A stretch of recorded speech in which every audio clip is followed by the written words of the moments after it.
Voltando do intervalo, queria agradecer aqui inicialmente o embaixador Marcos Azambuja, conselheiro emérito do Centro Brasileiro de Relações Internacionais. Marcos, muito obrigado pela disposição de participar. Boa noite para você aí no Rio. É um prazer. E o nosso Lorival Santana, aqui no estúdio na Avenida Paulista, comigo ao meu lado. Vamos lá. Os resultados parciais das eleições do Parlamento Europeu apontaram a maioria formada por blocos de centro. Mas a direita conservadora aumentou o número de cadeiras e alguns dos grupos mais extremistas nesse espectro da política avançaram em algumas das principais economias europeias, particularmente França e Alemanha, o que levou, no caso da França, o presidente Emmanuel Macron a antecipar eleições legislativas agora para o fim do mês. Confira. O Partido Conservador Irmãos da Itália, da primeira-ministra Giorgia Meloni, obteve 4 vezes mais votos nas eleições do Parlamento Europeu do que em 2019 e superou a oposição de centro-esquerda, que ficou em segundo lugar. Na Alemanha, a ascensão da extrema-direita deu o pior resultado aos social-democratas. A Alternativa para a Alemanha, sigla nacionalista e acusada de xenofobia, ficou à frente do SPD, do premier Olaf Scholz. Na França, as eleições para o Parlamento Europeu levaram o presidente Emmanuel Macron a dissolver a Assembleia Nacional. Macron convocou eleições legislativas antecipadas depois que o seu partido, o Renascimento, sofreu uma dura derrota para o partido de extrema-direita de Marine Le Pen, o União Nacional. A decisão de Macron é vista como uma aposta arriscada para tentar relançar um governo que vem sofrendo derrotas consecutivas dos conservadores. O avanço da direita mais radical não foi suficiente para tirar o Parlamento Europeu do domínio da centro-direita.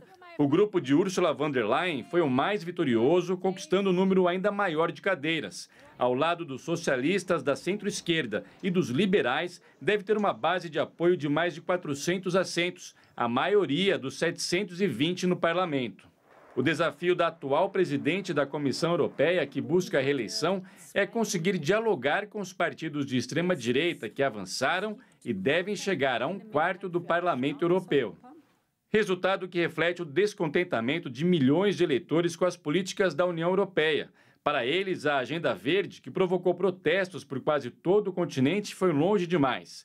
Soma-se a isso o aumento do custo de vida após a pandemia, a guerra na Ucrânia e as preocupações com a imigração e a criminalidade.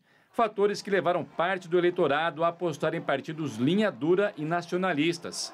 São também eleitores céticos em relação à União Europeia, que passaram a se identificar mais com países autoritários, como a Rússia, na contramão do que prevêem partidos de centro, uma Europa forte e unida. Wir werden und können gemeinsam eine Bastion gegen die Extremen von links und rechts bilden. Und dies ist auch notwendig, denn wir stehen vor außergewöhnlichen Herausforderungen. Engraçado, né, Marcos? A gente ouvir a Ursula von der Leyen, é uma expressão alemã tão típica essa, formar um bastião contra os extremismos de esquerda e de direita, como ela falou em alemão. Mas a questão é a seguinte, Marcos, queria a sua avaliação. Essas eleições deixam as duas principais, digamos, dois principais esteios da Europa, a Alemanha e a França, com os seus respectivos, no caso da França, chefe de Estado, no caso da Alemanha, chefe de governo, em situação muito vulnerável. O que isso significa para a União Europeia? Olha, Verano, nós estamos vivendo desde o Brexit um momento para a Europa muito delicado de perdas, de divisões, de perda de sentido, de união.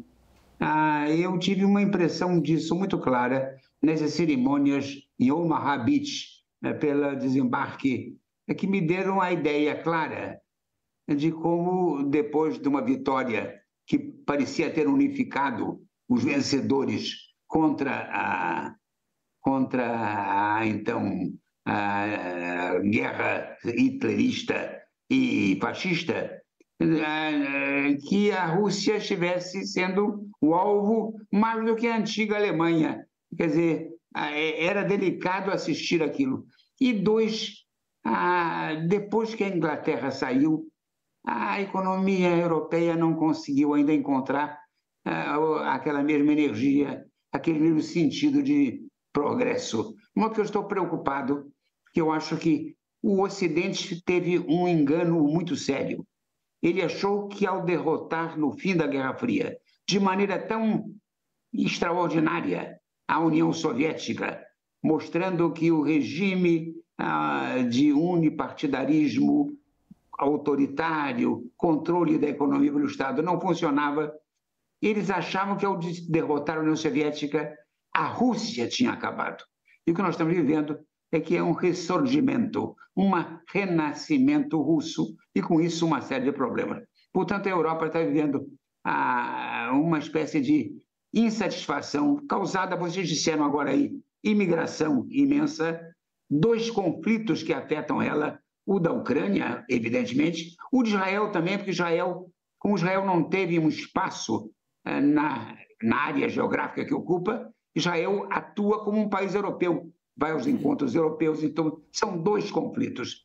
E terceiro, a sensação de que a destruição do abastecimento de combustível barato pela Rússia para a Alemanha criou uma falta de energia nos dois sentidos, metafórico e real, para a economia alemã.